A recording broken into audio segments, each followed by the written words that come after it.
اعوذ باللہ من الشیطان الرجیم بسم اللہ الرحمن الرحیم مولا صلی وسلم دائما ابدا علی حبیبک خیر الخلق کلہم۔ محترم خواتین و حضرات، امام بخاری رحمۃ اللہ علیہ کی الجامع الصحیح یعنی صحیح بخاری شریف، اس کا درس جاری ہے۔ آج بخاری شریف کی 5ویں حدیث پاک آپ کے سامنے بیان کرنے کی سعادت حاصل ہوگی۔ حضرت امام بخاری رحمۃ اللہ علیہ نے کہا کہ ہمیں موسیٰ بن اسماعیل نے حدیث بیان کی۔ انہوں نے کہا کہ ہمیں ابو عوانہ نے حدیث بیان کی۔ انہوں نے کہا کہ ہمیں موسیٰ بن ابی عائشہ نے حدیث بیان کی۔ انہوں نے کہا کہ ہمیں سعید ابن جبیر نے حدیث بیان کی۔ حضرت ابن عباس رضی اللہ تعالیٰ عنہ فرماتے ہیں قرآن مجید کی اس آیت کی تفسیر کے اندر، لا تحرک به لسانک لتعجل بہ۔ رسول اللہ صلی اللہ علیہ وآلہ وسلم قرآن مجید کے حصول میں مشقت اٹھاتے تھے اور آپ اپنے ہونٹوں کو ہلاتے تھے۔ حضرت ابن عباس رضی اللہ تعالیٰ عنہ نے فرمایا، میں تمہارے لیے ہونٹوں کو ہلاتا ہوں جس طرح رسول اللہ صلی اللہ تعالیٰ علیہ وسلم اپنے مبارک ہونٹوں کو ہلاتے تھے۔ اور سعید نے کہا، جنہوں نے حضرت ابن عباس سے روایت کیا، وہ بھی فرماتے ہیں میں اس طرح ہونٹوں کو ہلاتا ہوں جس طرح حضرت ابن عباس رضی اللہ تعالیٰ عنہ اپنے ہونٹوں کو ہلاتے تھے۔ پھر انہوں نے اپنے ہونٹوں کو ہلایا۔ پھر حدیث بیان کرتے ہیں کہ اللہ پاک نے قرآن مجید کی آیات نازل فرمائی، لا تحرک به لسانک لتعجل بہ،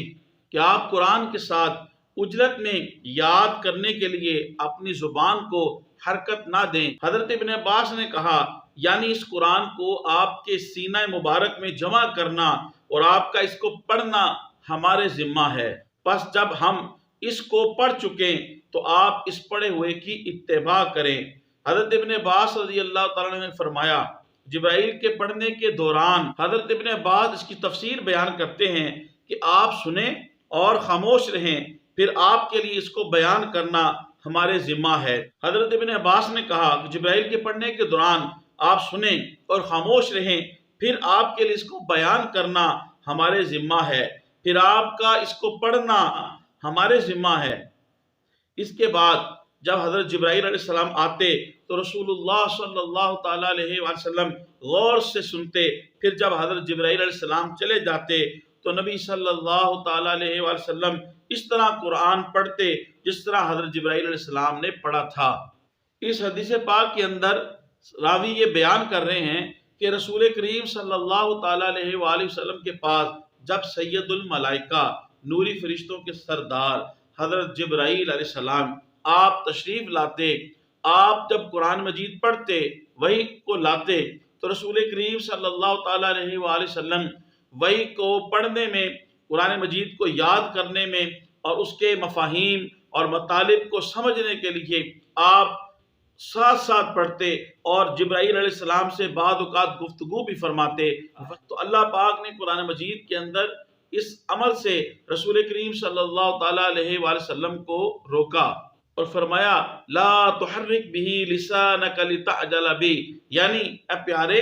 آپ یہ مشقت کیوں اٹھاتے ہیں؟ آپ جبرائیل علیہ السلام جب آئیں آپ ان سے قرآن کو فقط سنیں، آپ جب انہیں سنیں گے تو پھر آپ کے سینے مبارک میں جمع کرنا، محفوظ کرنا اور آپ کی زبان کے اوپر قرآن مجید کو جاری کرنا یہ ہمارے ذمے ہیں، اور پھر اس کا بیان، اس کے مفاہیم اور اس کے مجمل کو آپ کے سامنے بیان کرنا یہ ہمارے ذمے ہیں۔ اس حدیث پاک کے اندر اللہ پاک نے حضرت جبرائیل علیہ السلام کے پڑھنے کو اپنا پڑھنا قرار دیا ہے۔ اس میں جبرائیل علیہ السلام کی عزت اور توقیر ہے، عظمت ہے، مقام جبرائیل ہے۔ اسی طرح اللہ پاک نے قرآن مجید کے اندر بے شمار مقامات کے اوپر میرے اور آپ کے کریم آقا کے بولنے کو اپنا بولنا قرار دیا، میرے اور آپ کے کریم آقا کے پھینکنے کو اپنا پھینکنا قرار دیا، میرے اور آپ کے کریم آقا کے پکڑنے کو اپنا پکڑنا قرار دیا، میرے اور آپ کے کریم آقا کے دست مبارک کو دست ید اللہ قرار دیا۔ ایک سوال محدثین نے لکھا اور اس کا جواب بھی محدثین نے خود ہی ارشاد فرمایا۔ قرآن مجید کے اندر ہے کہ آپ اپنی زبان کو جو ہے وہ حرکت نہ دیں، لیکن حضرت ابن عباس رضی اللہ تعالیٰ عنہ فرماتے ہیں کہ رسول کریم صلی اللہ تعالیٰ علیہ وسلم اپنے ہونٹوں کو حرکت دیتے تھے۔ تو یہاں پہ حضور تو ہونٹوں کو حرکت دیتے تھے اور قرآن مجید کے اندر زبان کی حرکت سے منع کیا گیا ہے، اس کا جواب یہ ہے کہ حروف کی ادائیگی کے لیے جب آپ زبان ہلاتے ہیں، زبان کو حرکت دیتے ہیں، تو زبان کی حرکت حروف کی ادائیگی کے لیے جب آپ کرتے ہیں تو پھر ہونٹوں کی حرکت جو ہے اس کو لازم ہوتی ہے، لہذا اس میں کوئی تعارض نہیں ہے۔ اس حدیث کی شرح کے اندر محدثین نے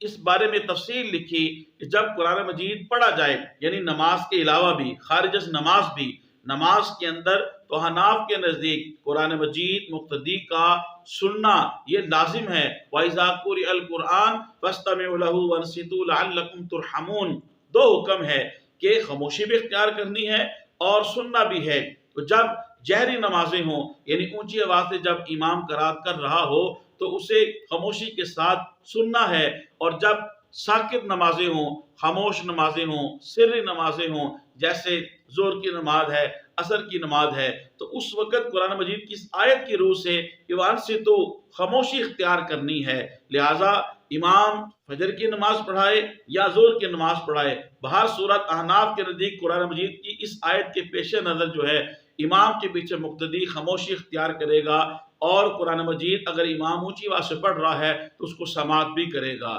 جماعت نماز کے اندر تو مقتدی کا قرآن مجید کو سننا خاموشی کے ساتھ یہ لازم ہے، لیکن خارج از نماز جو ہے اس حوالے سے محدثین نے بڑا کلام کیا ہے، لیکن ان تمام کلام کا خلاصہ میں عوام کو یہ بیان کرتا ہوں کہ جب بھی قرآن مجید کی تلاوت کی جائے تو قرآن مجید ایک عظیم و شان کتاب ہے، کلام اللہ ہے، اللہ کا کلام ہے، تو ہمیں چاہیے کہ اپنے دنیاوی فضول کاموں کو، اور اگر ایسا کام ہے جو بہت ہی لازم ہے، ہمیں از حد کوشش کرنی چاہیے کہ اپنے سب کاموں کو چھوڑ کے قرآن مجید کی تلاوت کو سنیں۔ کلام اللہ ہے تو بہر صورت ہمیں چاہیے کہ قرآن مجید کے ادب کے پیش نظر جو ہے وہ